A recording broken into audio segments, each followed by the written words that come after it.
ये क्या है कौन तो सीआरपीएफ की तरफ से आपने 40 जवानों को जो शहीद हुए थे ठीक 2 साल पहले 14 फरवरी 2019 को, इन 2 सालों में अब सीआरपीएफ की ताकत कितनी बदली है और क्या आपने निश्चित किया है कि इस तरह की कोई आतंकी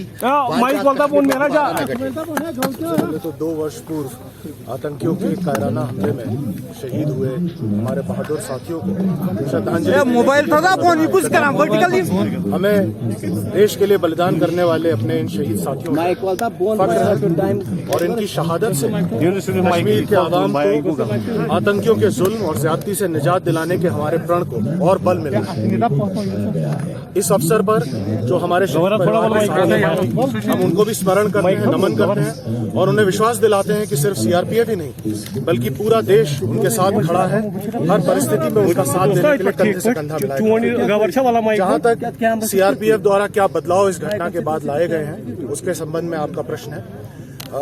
विगत 2 वर्षों में बहुत सारे आमूलचूल परिवर्तन किए गए हैं, जिसमें हमारी एसओपी में परिवर्तन हुआ है, हमारे पास उपलब्ध उपकरणों में, इक्विपमेंट्स में भारी सुधार हुआ है और हमारा जो प्रशिक्षण है उसको भी हमने इस प्रकार से अमेंड किया है, मॉडिफाई किया है कि जितनी भी कंटिजेंसी वैली में पहले हुई हैं या आगे हो सकती हैं उन सब का समावेश करते हुए हमारी तैयारी ऐसी रहे कि आतंकियों द्वारा कोई जरूरत करने पर उनको मुंह तोड़ जवाब मौके पर ही दिया जा सके। खास तौर से जो जम्मू श्रीनगर राष्ट्रीय राजमार्ग है, ये पहले भी काफी निशाने पे रहा था, लेकिन अब पिछले 2 साल के दौरान कोई ऐसी वारदात वहां पर नहीं हुई। उसके लिए कानवाई मूवमेंट्स को लेकर क्या बदलाव हुए हैं? क्या जो आपने कहा कि नए उपकरण आए हैं, नए वाहन आए हैं, उसके बारे में कुछ जानकारी देंगे? निश्चित तौर पर बहुत सारे बदलाव हुए हैं। हम लोगों ने अपनी आरओपी जो हमारी इस हाईवे को सुरक्षा प्रदान करती है उसकी नए सिरे से ट्रेनिंग और नए सिरे से एसओपी बनाई है, जिसके अंतर्गत ये इंश्योर किया गया है कि जिस तरह का हादसा पहले हो गया था कि एक सिविलियन व्हीकल आकर के कॉन्वॉय से टकरा गया और उसमें एक्सप्लोजिव्स होने के कारण बहुत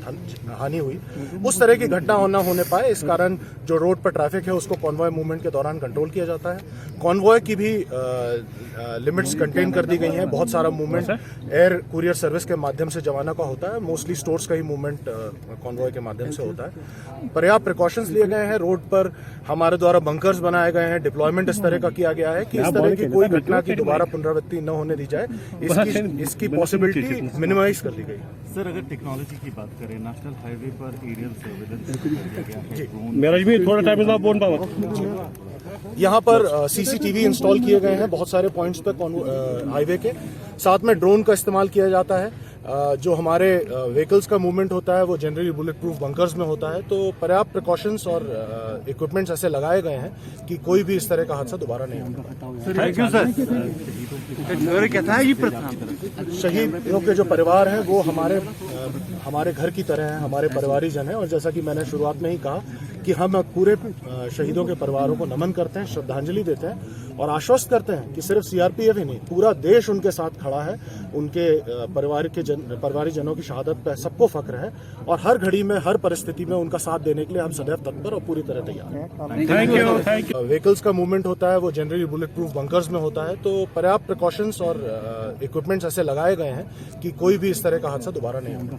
थैंक यू सर। शहीदों के जो परिवार हैं वो हमारे घर की तरह हैं, हमारे परिवारीजन हैं और जैसा कि मैंने शुरुआत में ही कहा कि हम पूरे शहीदों के परिवारों को नमन करते हैं, श्रद्धांजलि देते हैं और आश्वस्त करते हैं कि सिर्फ सीआरपीएफ ही नहीं पूरा देश उनके साथ खड़ा है। उनके परिवारीजनों की शहादत पर सबको फख्र है और हर घड़ी में, हर परिस्थिति में उनका साथ देने के लिए हम सदैव तत्पर और पूरी तरह तैयार हैं। Thank you.